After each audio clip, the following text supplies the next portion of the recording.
Well, hello everyone, and happy Thanksgiving Eve. It's almost Thanksgiving. My daughter been prepping food all evening, uh, so we're going to feast out tomorrow. I just wanted to get in there and let everyone know that hey, it's the holiday season. We're happy to be here, and we're really, really dealing with a lot. Uh, and I was trying to get Mike Hartman to join me, but he just literally climbed into bed, he said. Lazy bum. Just because he doesn't work tomorrow. Oh, well. You know, I'm taking on a job uh, I got to be trained on here shortly. And I'm looking forward to it, you know, get back in the workforce. But other than that, Mike was talking about migrating, like within a 5 mile radius of the Bigfoots. Uh, I believe they got an area they travel in. They, I don't think they actually migrate hundreds of miles. Some young ones might, when the clan gets too big for a certain area.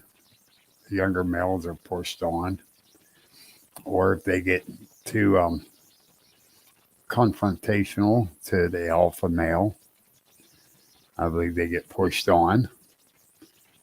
But I don't believe they actually migrate. Now they got an area they travel, like you got your hometown, you travel around it. They got their home area, they travel around. Um, do they have winter homes and summer homes? Possibility.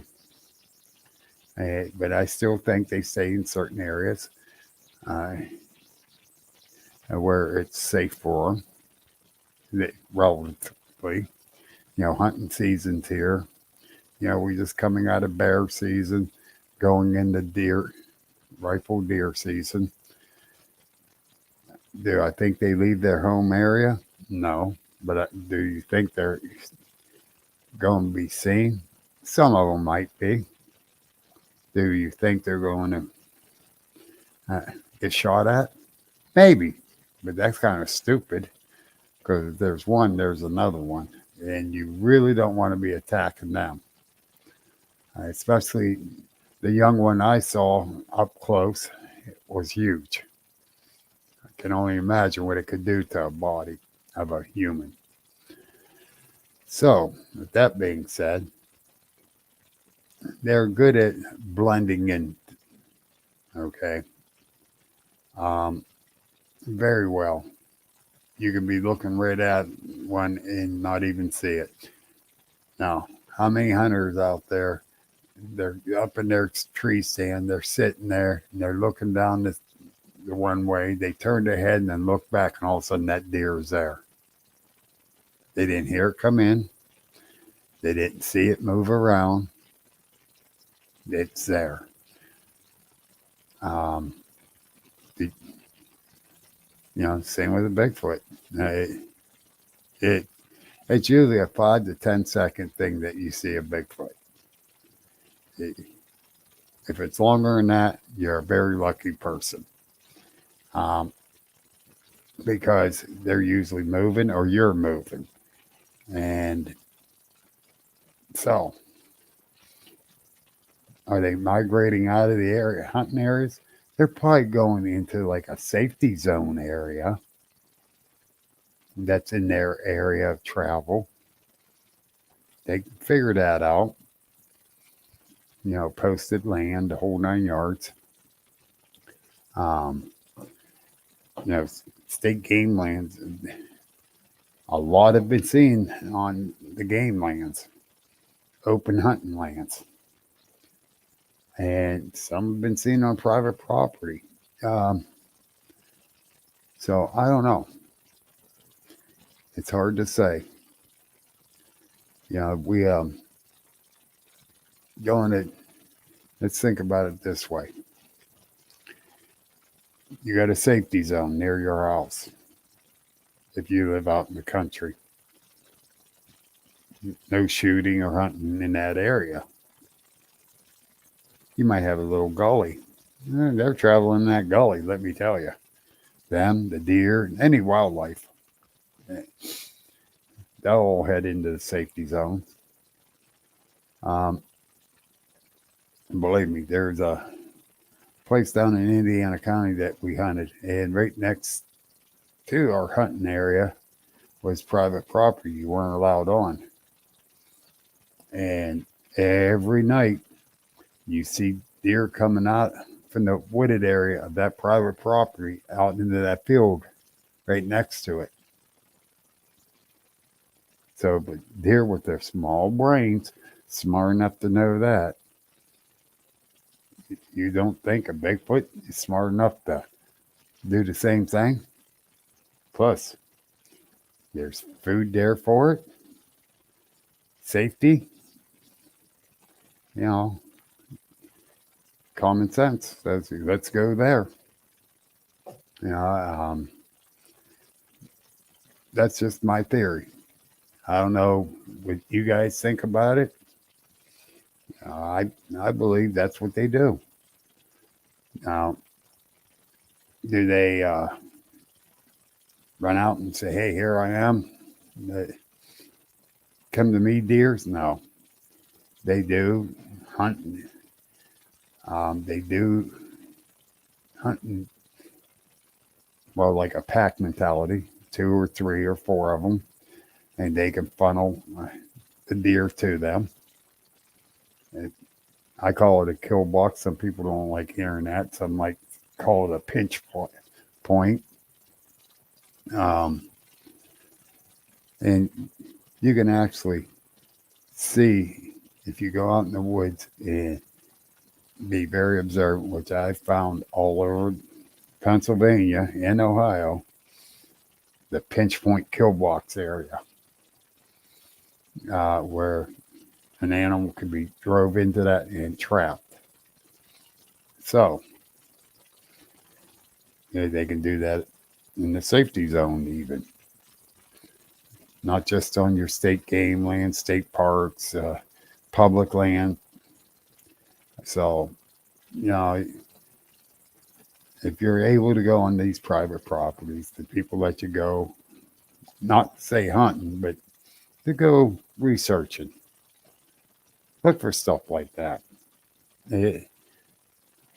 Now, back in September, when Mike Hartman had the camp out at Salt Fork, we were all there. Mike and I and a couple others went down into the wooded area near the camp. We found a kill box, pinch point. I got to start calling it pinch point so I don't offend people. We found one down in there. And I was getting a weird feeling about it. Crazy Mike went running in there, right into it. It's like, get out of there. Nothing happened, thank goodness, but he went right in investigating it. Now, this is dark. It's nighttime. And I'm like, no, don't know if something's actually close to us. I was getting a weird feeling. It wasn't a serious bad feeling, but I was getting a weird feeling. So, you know, I didn't like the idea of him being in there, but he was. He come on out, and then we end up walking around, checking a couple other little areas out down in there.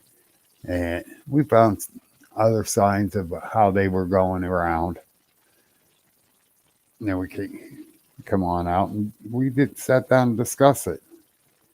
Did I call him an idiot after we got out? Yes, I did. You idiot, you was inside the kill box. But he said, "I know it was. I was checking it out." Oh, well, he was checking it out. People. But The other thing is, all right, we got to remember a lot of people don't travel far from their home. They travel right around their town, maybe a little bit out, further out in the county area. Um, but for the most part, people say here in Sharon, they might travel over here to Brookfield, Ohio, which is right there, up to Hermitage. It's a couple miles up the road. Do a lot of shopping up there. Or they go over to Niles Warren. That's 15 miles. Uh, Boardman. You know, got, so it's not that big of an area that we travel. Granted, we go by car. We're not going by foot. But I do know one dude that walks that. He walks everywhere. I seen him walking down in Newcastle at one time. It's like totally blew my mind. But anyhow, you know, so yeah, they know their area. They travel it enough. They walk around enough. They know the safe areas. They know the best hunting areas, the best vegetation area, the hiding areas. Um, where's the best place to have a den or a cave or whatever. Um, you, if you get out in the woods, you can find it and you can see what I'm talking about. Um, I know Jamie King does a lot of Jim Sparks. They both get out around here and they've found some really, really neat structures, neat places and stuff. Um, you know, these guys are more boots on the ground than I am, especially lately. I haven't been able to get out much. Um, but they're constantly out there. They're constantly enjoying the nature and researching and seeing what they can find. Um, and they found a lot of good stuff out there. I've really enjoyed the pictures these guys share. Um, it's not all Bigfoot. It don't have to be all Bigfoot. Um, a lot of nature pictures, the woods, the fungus that grows on that wood, um, even the water, the sunrise, sunset. Um, they just, it does not have to be just Bigfoot. You're out there, you're enjoying nature, you're getting pictures of it, you're studying what's going on out there. Hey, it's all the same to me. And you you get out there and you relax, you study, you keep your eyes open, your ears open, you find out what's going on in the woods and around a lake or you know out in the field somewhere. You can go sit in the middle of the field and see a lot. I've done it, believe me. Um, I climbed in other people's tree stands. And it's not during hunting season. I stay the heck out of tree stands in the hunting season. But in the middle of summer, I'll climb up someone's tree stand that's out in the woods and I'll sit there and look around and watch. And I know this one guy, he has a camera on his trail cam. And I know he's seen me going up in it, but then he sees that I did not mess with it.